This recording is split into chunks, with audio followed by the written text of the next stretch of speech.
Hey there, we're in for set 2 of our feudalism talk. In the first one we talked for about 5 minutes about what feudalism is and what it looks like in Europe, and finished with how does feudalism as a social structure and political structure work with the economic system of the day, manorialism. So let's keep digging deeper and look today. I think we're on the 4th bullet for the notes that you were provided.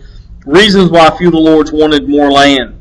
Well, very simple. Land means power. If you've got more land, you can produce more. You can be more self-sufficient as a manor, and you can produce more, and you don't need to trade as much. So, but basically, just the ability to produce more. Ways to get more land. Well, you could be granted what was known as a fief. You could be a vassal to someone who had land to give out, and that fief was your property that you were given to manage, and the vassalage meant that your loyalty was owed to the person who gave you the fief, someone who had power and authority maybe over you, or maybe even someone that maybe wasn't as strong, but maybe the land they had available was strategic. Nonetheless, it meant loyalty. Sometimes a very complex arrangement would ensue, and fighting and conquering would lead to some very uncomfortable relationships between people who own these fiefs. So this requires numbers, this requires ability, this requires skills, promises to be made and broken. It really could become very messy overall. The connection between peasants using new technologies during this system and being more productive looked like this. Peasants were basically laborers. They are essential to the production of whatever goods the manor was producing. Crops, of course, but also any type of tools and merchandise that was needed on the manor. The more peasants you had, the more wealth you could produce, the more successful your fief would be. Over time, you're going to see medieval towns grow, something that was pretty rare initially, but over time, these towns are going to become centers for commerce as trade does increase. And with that, you will see them become centers for the arts, centers for education, political power, and particularly in the Middle Ages, religious power. Very much like towns and urban areas today. So that trend is constant.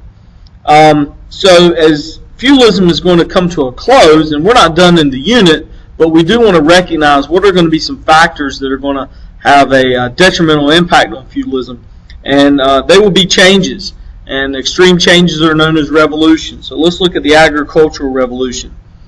As farmers during this time transitioned from beasts of burden that were usually oxen to horses, they could do that with a harness or collar that could allow for those faster plow-pulling horses, and really the creation of horsepower, term that comes out of this time, is going to allow for that. More acreage to cultivate.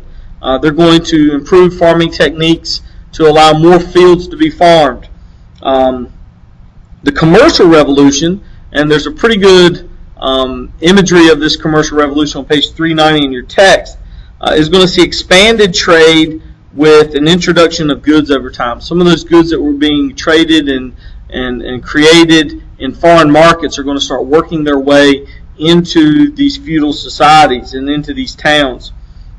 This is going to lead to a need for new business practices. Initially, these goods will be traded between manors at fairs. Those fairs will then be replaced over time by permanent markets in the town. Currency is going to become the exchange of these goods. There's going to be a need for banks as a result of accumulation of currency. And then, of course, new businesses are going to be able to access capital funds through the bank. So you can see this evolution. You can see this cause and effect relationship that's going to eventually say, why do we need to be loyal? Why do we even need to live on the manor anymore? There may be perhaps better opportunities in town.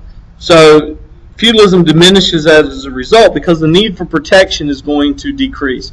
The need to be protected economically, the need to be protected from invasion, the need to be protected in security is going to go down. The self-sufficiency of the manor is no longer meeting the needs of the people. They are going to protect themselves through banding together with people who do what they do.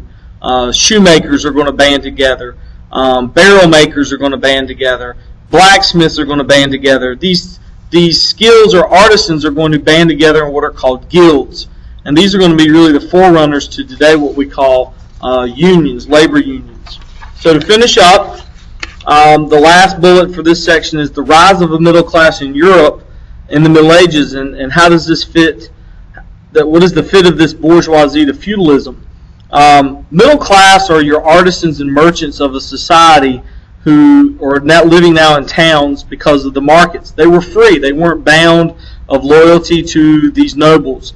These burghers, as they were called, or bourgeoisie, depending on which version of language you're using, began seeking power. They wanted change. Again, there's really no place for them in the feudal system.